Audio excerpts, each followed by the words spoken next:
Thank you very much, Presiding Officer. As colleagues in the Chamber know, I've been pottering about as an elected politician now for over a quarter of a century, and I've seldom seen an issue rise up the political agenda as fast as I've seen climate change rise up the agenda, and this Parliament is reflecting that by bringing this bill forward. And it's right that that should be the case, because this is without question one of the biggest challenges facing the entire world population.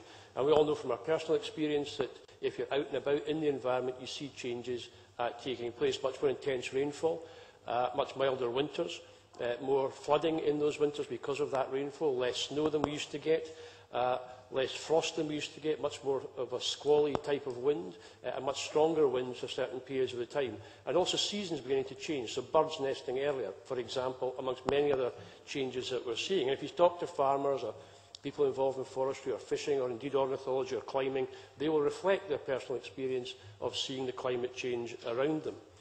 Now, as part of the process of bringing awareness to these issues worldwide, I want to pay tribute to Al Gore and the work that he did in his film and in the work of his lectures and his book, indeed, on An Inconvenient Truth.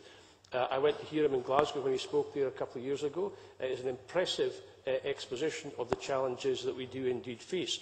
And he has been unquestionably partly responsible for seeing the shift in American public opinion, which allows the Obama government to do the things that they will now do. And that's a very important thing in a world context. Now, controversial though his thesis is in many parts and in many quarters, and people will take issue with parts of detail of what he says, it unquestionably has focused minds of people around the globe about the issues. And even if you don't accept the fine detail of some of his points in argumentation, it surely cannot be right to keep pumping out the amount of carbon that we do needlessly and wastefully into environments.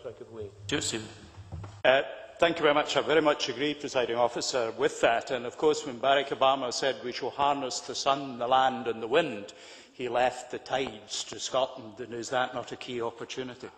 Peacock. I'm glad to see that the SNP have bought into the claims that the Pentland Firth is the Saudi Arabia of renewables in terms of energy, and I support what's going to be going on there, and I hope more will go on there, and more widely indeed than that. Arising from the changes in public opinion, Presiding Officer, public awareness has become much more acute to these issues and much more sensitive and much more alert to these issues. And the public, individual citizens, want to do the right thing by the environment, but very often they're not clear what the right thing is. And that takes me to my first point that I really want to make in this debate, to look at this from an individual citizen perspective and what we can do.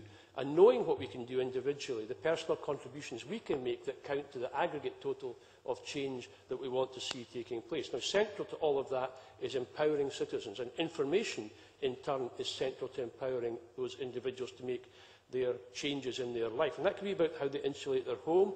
It could be about the transport choices they make, about using public transport or the type of car that they buy. It could be about their housing and the type of housing that they construct, about recycling, about composting, a whole range of things that they can individually take part in and do. And it's not easy, in my experience, to access good, comprehensive, independent, impartial advice about what it is you should be doing. What is the optimal depth of insulation you put in your loft? How can I treat my windows to make them more energy efficient? Is triple glazing definitely better than double glazing? Is, in my circumstances, an air heat source pump or a ground heat source pump or solar panels or photovoltaic cells the right thing to do to make my contribution from my household to help changing the climate to the better? What about a liquid gas car conversion, or what about an electric car versus a modern diesel? Now, there are 101 questions, 1,001 questions individuals want to ask, but to get ready access to the answers to those questions is not straightforward.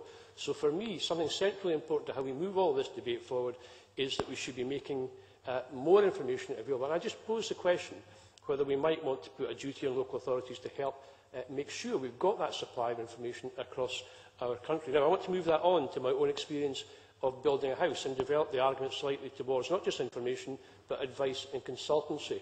I built my own house about 5-6 years ago. That started to be designed about 8 years ago. I tell you, it's not a thing to do when you're a busy minister, because it takes up a lot of time.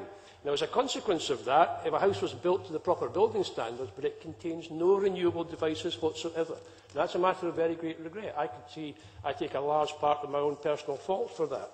But not once in the process was I ever advised by my architect or by the planners or by the building warrant people what might be the right thing to do, what are the range of options that are open to me.